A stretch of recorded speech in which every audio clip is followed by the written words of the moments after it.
All right. Well, hey, and welcome. So I'm so excited to give you a reading today. So a little bit about me. So I am a medium, and I'm also working on some of my psychic abilities.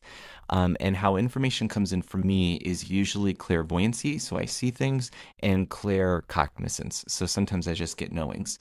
Um, and so my goal in doing mediumship is really to help provide insights, information, closure, and things that will help you on your healing journey from your past loved ones. So that's the whole goal, is that we might go into things that maybe have happened that weren't so positive, but they might be being brought up to help you heal something or to move past something. So that's why I do what I do. That's overall my mission, is to really help heal people, or help them on their healing journey, I should say. And so I connect. I kind of go into I get really quiet. I start to make some toning noises sometimes, and my eyes will usually be closed. Um, and then information starts to come through, and sometimes it feels like a thread. So I'll ask you a question, and I want to get validations for you, so that we can figure out who I'm connecting with. And so um, try just to say yes or no. Don't give me too much info, because usually if I get something, it's like a thread, and I start to pull on it. And if you get more validations, like, okay, we're getting a connection here, we're getting something. And if it isn't, just say no, nope, that doesn't resonate with me, and then we'll just keep moving on. So, like to kind of get validations in affirmation in the beginning, and then that's usually when messages start coming through from your loved ones, where they want to tell you something. And so, yeah, so that's kind of my process and how the sessions kind of go. It can be either. I've had it either way, where somebody requests, like, I want to connect with my grandmother. I'm like, okay, let's connect to grandma. Other times when I go up, I'll feel energy or energy, and I have like I use my head kind of like a pendulum, where it's like, okay, if my head starts to go this way, it means it's a male, or if it goes this way, it's female, and I'll start to feel like, oh, this feels like it's a great grandmother who's coming through. You didn't even meet this person, or like, and that's where the claircognizance is kind of coming in, and then the clairvoyancy is like, I will get visuals from them, so they'll be showing me like, okay, we're in a field right now, and they're driving down a pickup truck, and I feel like I'm in a ranch in like Wyoming, and the person's like, "Oh my God, my dad was a rancher." Like, yes, that makes sense. So sometimes I get visuals that kind of helps fill in the puzzle pieces. And then other times, yeah, it's just a knowingness of like, nope, you never met this person. This is your mom's mom. Or all right, cool, cool. Well, let's see what comes through. So just give me maybe a minute or two to get it into conduit. And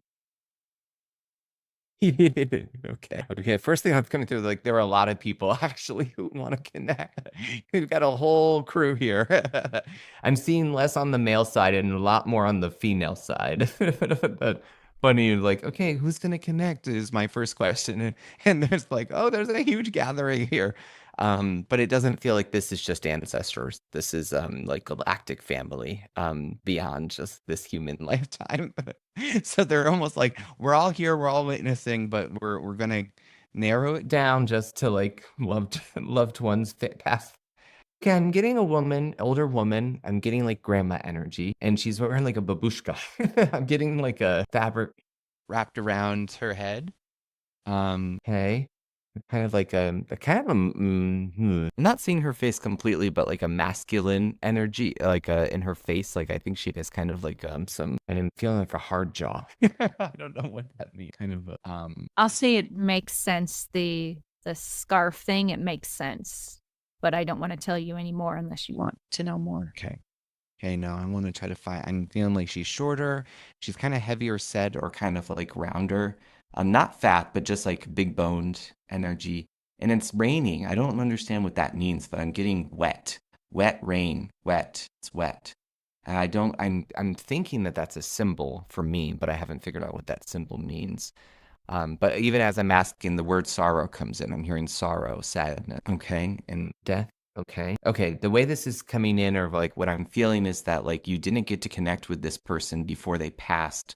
So I wonder if this is your sorrow, but I'm getting like it's either I'm getting grandma energy. So and when I ask mother or father, I'm going to go with father energy. So father's mother. Hold on. I'm getting long distance. You weren't able to see this person due to long distances and you didn't get to say goodbye. They meant a lot when you were a kid, not necessarily as a teenager.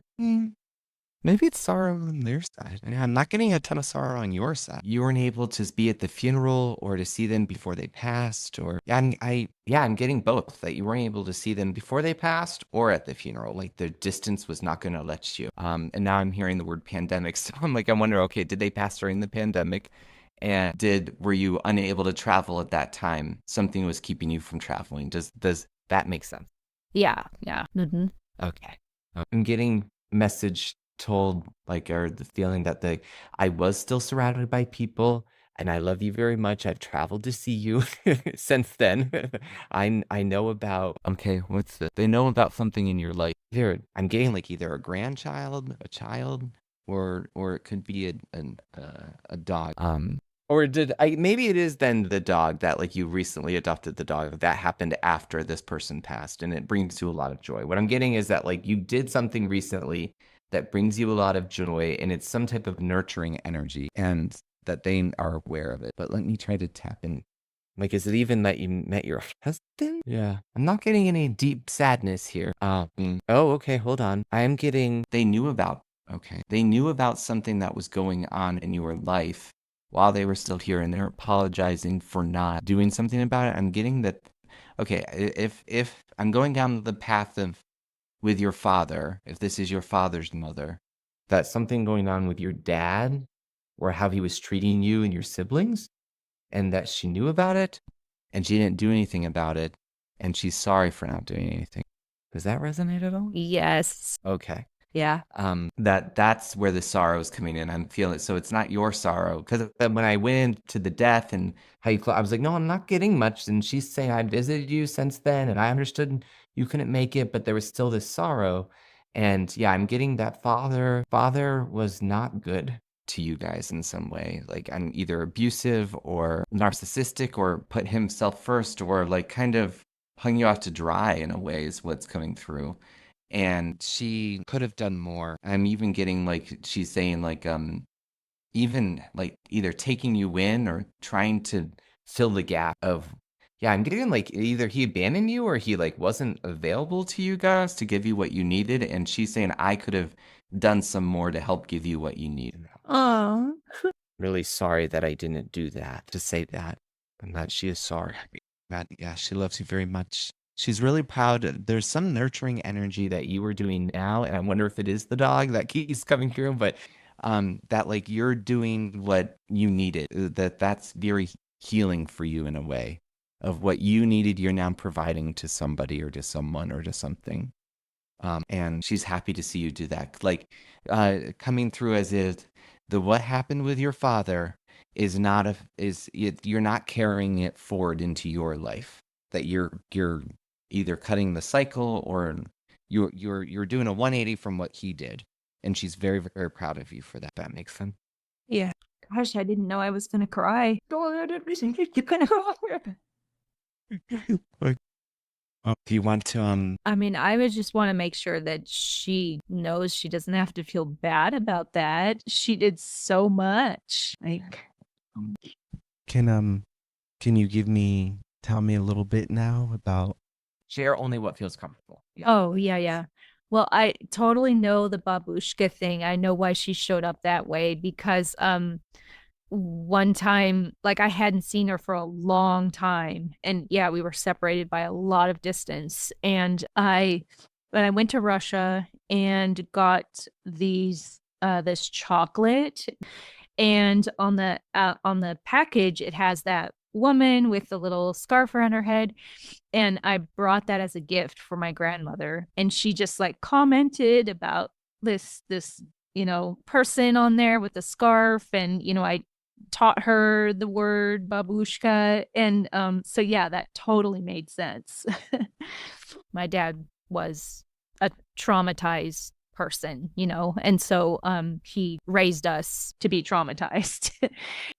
Later in life, yeah, he just was like I remember when I was quite young when I had my first child, and I came to him to just announce it, and I was an adult, so I had chosen. There was not even any question in my mind that I would do anything except have this child.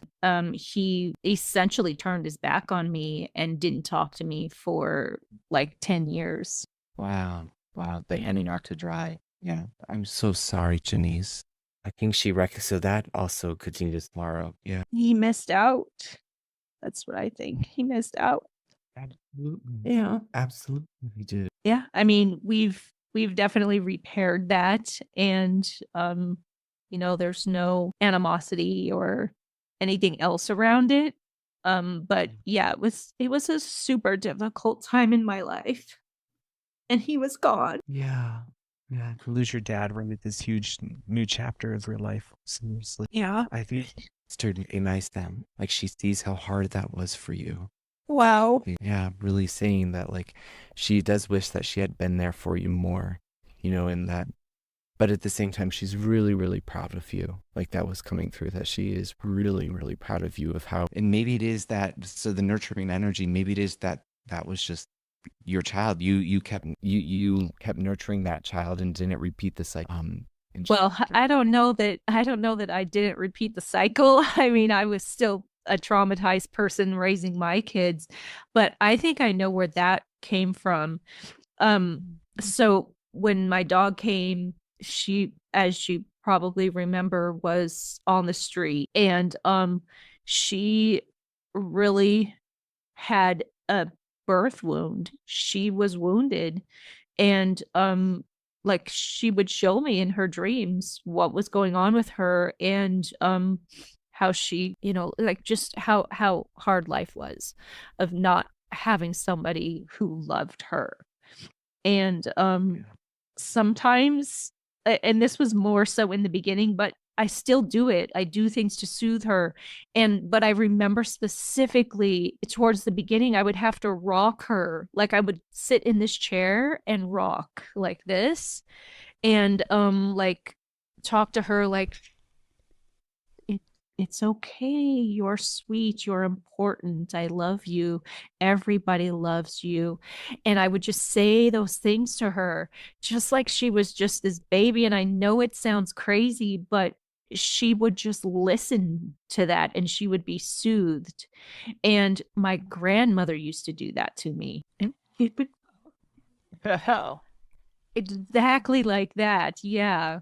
So I just like it brought that all back. My grandmother had this rocking chair and she would just that and rub my belly and all that. So I, without really realizing it, I was doing that same thing. Oh my goodness. Wow. That is just, okay. Well, that gives on one level, great. That for me, that was a good validation then. And also, within the story, I think that's what she's saying is like you've carried on more of her and not your father, like yet, even with the traumatized, at least you're conscious with it, like, Yeah. she's really, really proud of you for that. And seriously, that a lot of proud energy came through, Oh, that message. Oh, my grandma. Yeah, and she did die during COVID. I was able to see her, like I said, when I brought that gift, and then I was able to come another time, prior to when she just really got worse. But yeah, so maybe that's why, because we were able to kind of see each other and talk to each other. And then I think it was a year after I saw her that she passed away. Wow.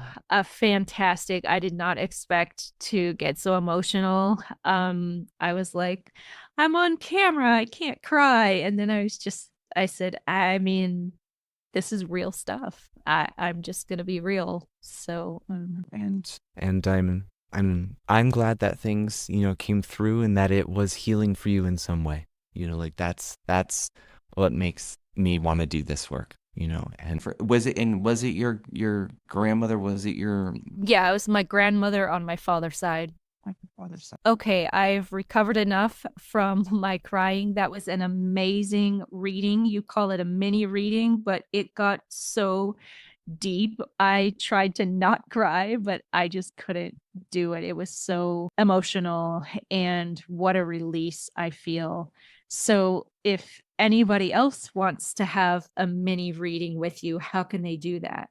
Yeah. So you can find me on the website. So go to gentlehealingdreams.com/Colin. And yeah, you can book a session with me and we can do some healing mediumship and go from there. Thank you so much, Colin. And thank you, Janice. This was just such a pleasure. And it was so great to connect with you. Thank you.